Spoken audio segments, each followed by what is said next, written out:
1 கோடி கையெழுத்துகள் பெற வேண்டும் அப்படின்ற இலக்கு நிர்ணயிக்கப்பட்டு ஒவ்வொரு மாவட்டத்தில் இந்த இயக்கம் நேற்று துவக்கப்பட்டது.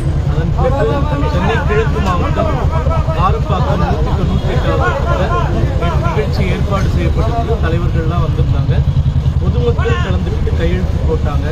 அந்த விஷயத்துக்காக ஒரு போலி கேஸ் போட்டு இதில் சமுதாயத்தில் பதற்றத்தை உண்டாக்குறாங்க அப்படின்ற ஒரு வழக்கு போட்டு இவங்க இப்போ கைது செஞ்சுருக்காங்க.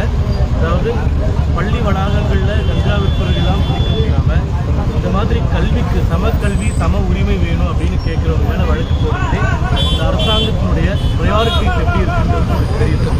இன்னைக்கு சென்னை முழுக்க நம்ம மகளிர் தின நிகழ்ச்சி கையெழுத்து இயக்க நிகழ்ச்சிக்கு ஆயிரக்கணக்கான போலீசார் பிஜேபி கூட்டத்தை கண்காணிக்கிறதுக்காக அனுப்பப்பட்டிருக்காங்க. இப்படி அனுப்பும்போது சட்டம் ஒழுங்கு பிரச்சனையாகிறது இயல்புதான். நிச்சயமாக இந்த வழக்கு போலி வழக்கு அப்படிங்கிறது தெரிவிச்சுக்கிறோம். எங்களுக்கு மேஜிஸ்ட்ரேட் பெயில் கிடைச்சிருக்கு. முகாந்திரம் எதுவுமே இல்லைன்றது எல்லாருக்கும் தெரியும். இருந்தாலும் அரசியல் வழக்காக பதியப்பட்டிருக்கிறது. நீதிமன்றத்தில் சென்று இந்த வழக்கு உடைக்கிறதுக்கு நாங்கள் தயாராக இருக்கோம்.